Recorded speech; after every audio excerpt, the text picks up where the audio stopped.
moments later.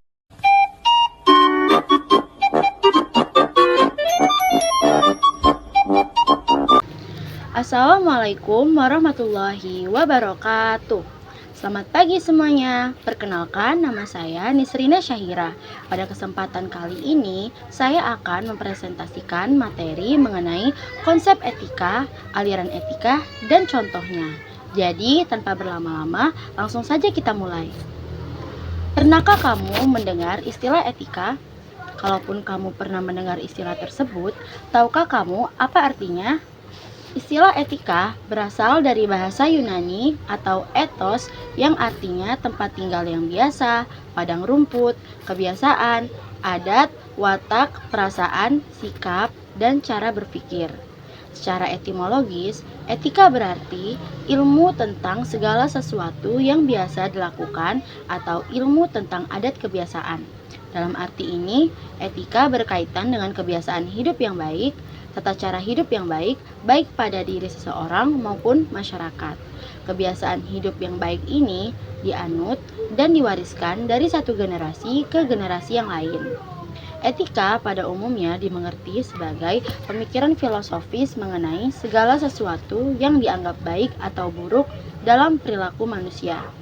Menurut sastra Prateja, etika diartikan sebagai keseluruhan perilaku manusia dengan norma dan prinsip-prinsip yang mengaturnya.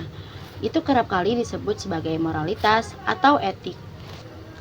Secara umum, etika dibagi menjadi dua, yaitu etika umum dan etika khusus. Yang pertama yaitu etika umum. Etika umum membicarakan mengenai kondisi-kondisi dasar sebagaimana manusia bertindak secara etis.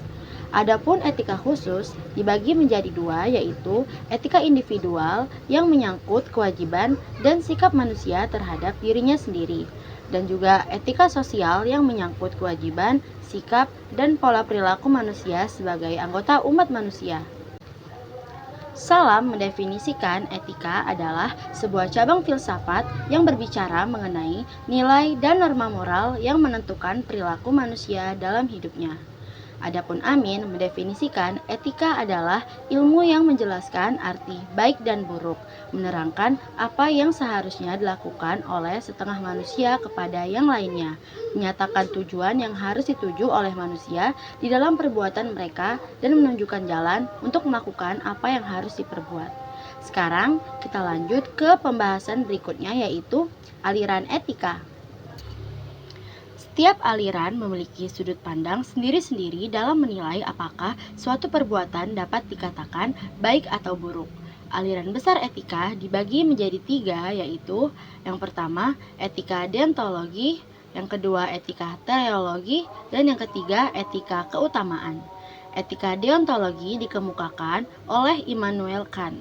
Istilah deontologi berasal dari bahasa Yunani, yaitu deon yang berarti kewajiban atau sesuatu yang diwajibkan, dan logos yang berarti ilmu atau teori. Etika deontologi memandang bahwa tindakan dinilai baik atau buruk berdasarkan apakah tindakan itu sesuai atau tidak dengan kewajiban. Etika deontologi tidak mempersoalkan akibat baik atau buruk dari tindakan tersebut. Suatu tindakan dianggap baik karena tindakan itu memang baik, sehingga merupakan kewajiban yang harus kita lakukan.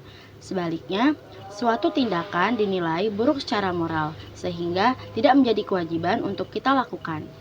Prinsip etika deontologi menyatakan bahwa konsekuensi yang lahir setelah perbuatan itu dilakukan adalah persoalan lain dan tidak boleh menjadi pertimbangan. Contoh etika deontologi. Seorang mahasiswa memiliki kewajiban untuk mengerjakan tugas.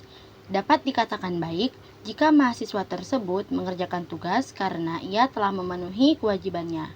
Dapat dikatakan buruk jika mahasiswa tidak mengerjakan tugas karena ia melanggar kewajiban moralnya sebagai mahasiswa. Contoh ini menunjukkan bahwa moralitas ditentukan oleh kewajiban, bukan oleh hasil akhirnya. Yang kedua yaitu etika teleologi. Etika teleologi berasal dari bahasa Yunani, yaitu telos yang berarti akhir, tujuan, dan logos yang berarti perkataan. Etika ini menyatakan bahwa baik atau buruk suatu perbuatan itu tergantung pada tujuan yang dicapainya. Suatu perbuatan yang memang bermaksud baik, tetapi tidak menghasilkan sesuatu yang bermakna, menurut aliran ini tidak pantas disebut baik. Etika teologi dapat digolongkan menjadi tiga, yaitu yang pertama, eudaimonisme, hedonisme, dan utilitarisme. Aliran utilitarianisme. Aliran utilitarianisme ini dicetuskan oleh filosof Inggris yakni Jeremy Bentham dan John Stuart Mill. Kata utility artinya berguna atau kegunaan. Menurut teori ini, suatu perbuatan adalah baik jika membawa manfaat pada masyarakat secara keseluruhan atau banyak orang, dan bukan pada satu atau dua orang saja. Kriteria untuk menentukan baik buruknya suatu perbuatan adalah the greatest happiness of the greatest number, yakni kebahagiaan terbesar dari jumlah orang terbesar. Yang kedua, eudaimonisme. Eudaimonisme berpendapat bahwa suatu perbuatan adalah tindakan dapat dikatakan baik apabila membawa individu pada kebahagiaan yang mendalam atau kehidupan yang bermakna. Konsep utamanya disebut eudaimonia, yaitu kondisi ketika seseorang hidup dengan kualitas moral yang baik dan berkembang secara optimal. Intinya, tindakan baik dapat membawa kita menuju well-being atau kualitas hidup yang lebih tinggi. Yang ketiga, hedonisme. Hedonisme memandang bahwa tindakan baik adalah tindakan yang menghasilkan kenikmatan dan menghindari rasa sakit. Dalam hedonisme, kenikmatan bisa dipahami dalam dua bentuk. Yang pertama, kenikmatan fisik, seperti kenyamanan atau kesenangan inderawi. Yang kedua, kenikmatan mental, seperti ketenangan, rasa damai, dan kepuasan batin. Intinya, tindakan baik kalau membuat kita merasa nyaman atau senang. Contoh etika teleologi. Seorang anak mencuri uang untuk membiayai berobat ibunya yang sedang sakit. Tindakan ini baik untuk moral kemanusiaan, tetapi aspek hukum tindakan ini melanggar hukum. Yang terakhir ada etika keutamaan. Etika keutamaan ini dikemukakan oleh Aristoteles. Etika ini tidak mempersoalkan akibat dari suatu tindakan. Etika ini juga tidak mendasarkan penilaian moral berdasarkan hukum moral universal.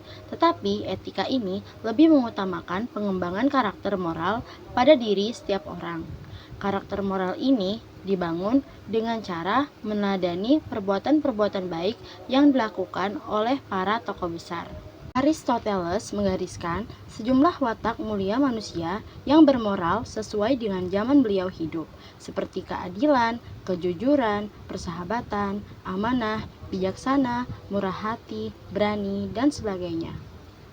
Kesimpulannya, sebagai sistem filsafat sekaligus pandangan hidup bangsa, Pancasila tidak hanya berfungsi sebagai dasar negara, tetapi juga menjadi pedoman etis bagi setiap warga Indonesia.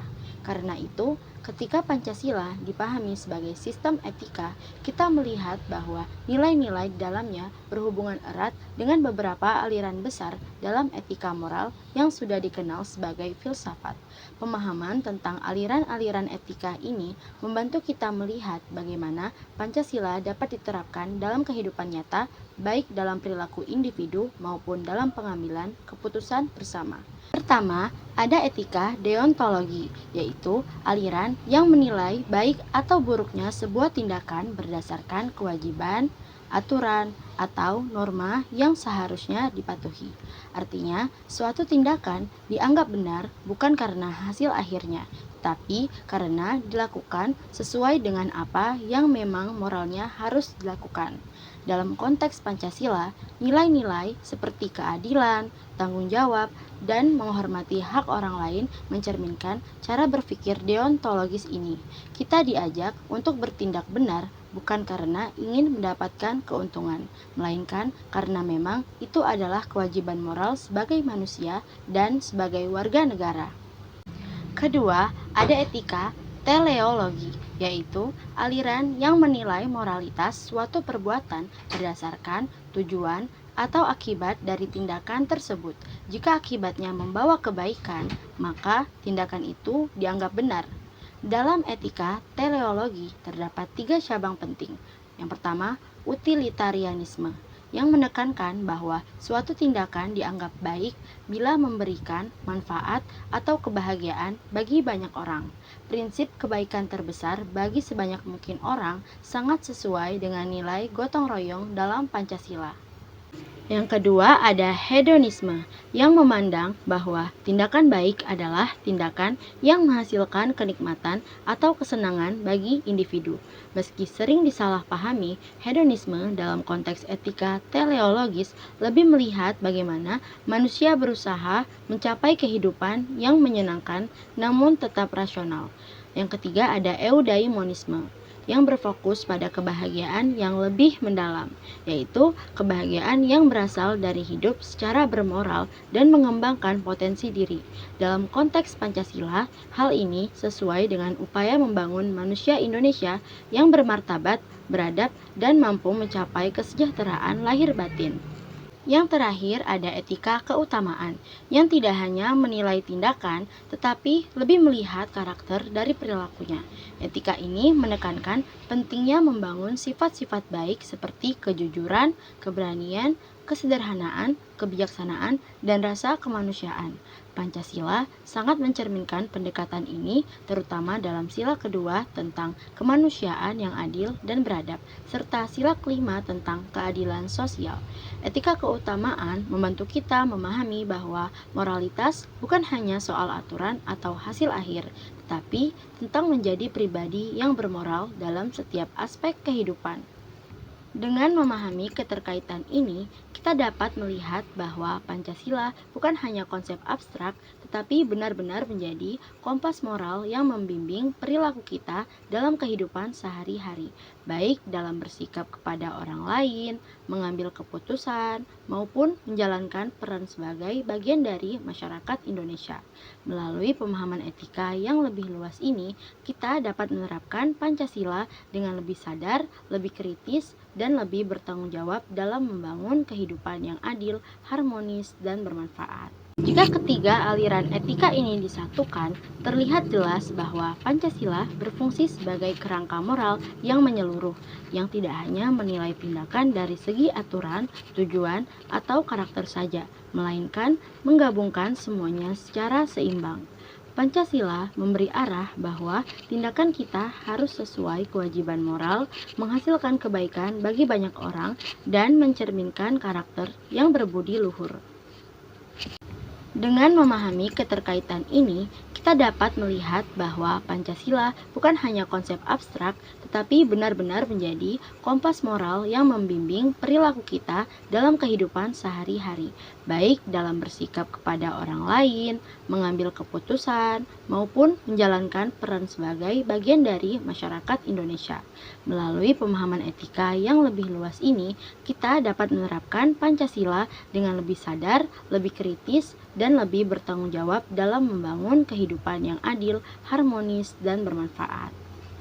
Melalui pemahaman ini, kita dapat melihat bahwa Pancasila bukan sekedar dasar negara, melainkan kompas moral yang benar-benar membimbing kita dalam menghadapi berbagai situasi dan persoalan di kehidupan sehari-hari.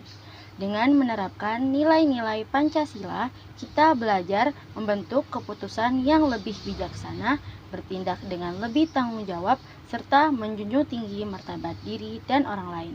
Harapannya, apa yang telah dipaparkan hari ini dapat menambah wawasan kita semua, memperkaya cara kita memahami etika, dan membantu kita menerapkannya secara lebih sadar dalam kehidupan nyata, baik secara sebagai anggota masyarakat maupun sebagai penerus bangsa.